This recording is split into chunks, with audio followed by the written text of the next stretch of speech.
Hi, and thanks for logging on to the Daily DVAR Halacha and his brand new Halacha 4 units for Wednesday, 27th day of October and the 21st day of CHESHVAN. Today, this interesting question for you. Somebody's looking at the ingredients of the pet food that they feed to their dog or cat, and they notice on it that it's got pork and it's got milk. And it brings up this very interesting question, and that is that when milk and meat are cooked together, we are not allowed to benefit from that.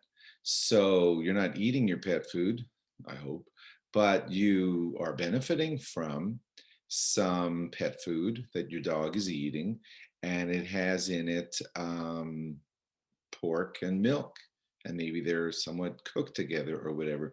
Can you feed that to your dog? That's today's question. I'm going to take you to the Shulchan Aruch, who discusses this question. And here it is. Einam noheg. Now that means the law of not cooking milk and meat together. Ela babasar behema tahora. It only applies to a kosher animal, bechalav behema tahora, with the milk of a kosher animal.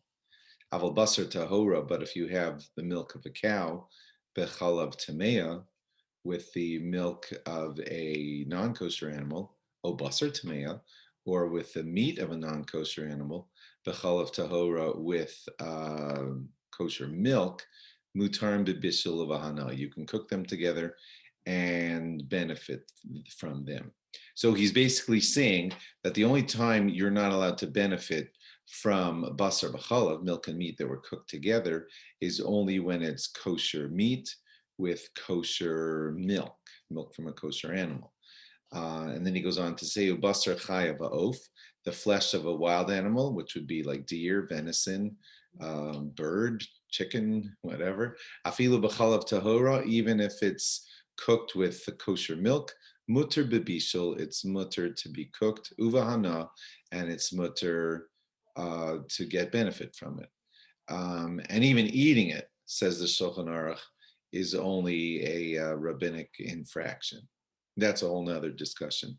So basically what you're seeing here is that milk and meat cooked together will only be a problem when it's kosher meat with the milk of a kosher animal. That you're not going to find, I don't think, too often in your dog food.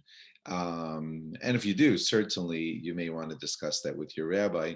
But a lot of the situations, you're not finding the meat of a kosher animal with the milk of a kosher animal, so you probably wouldn't have that problem.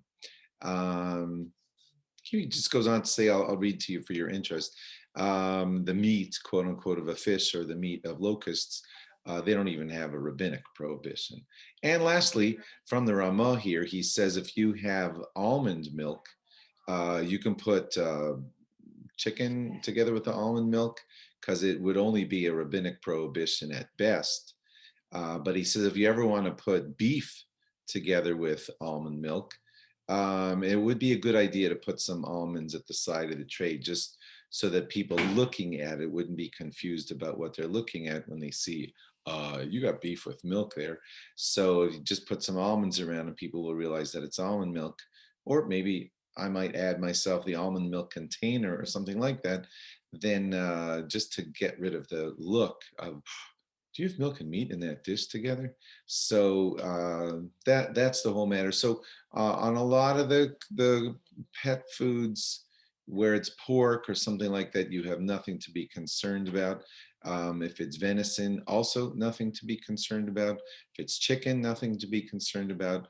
If you saw milk and cow milk and cow meat cooked together in some pet food, yeah, then you might have yourself an interesting question. So now you're a little more educated. If this does come up, certainly speak to your rabbi about it. And yeah, that's what we wanted you to learn here today. Thanks for logging on. Log on again tomorrow for more. Bye-bye.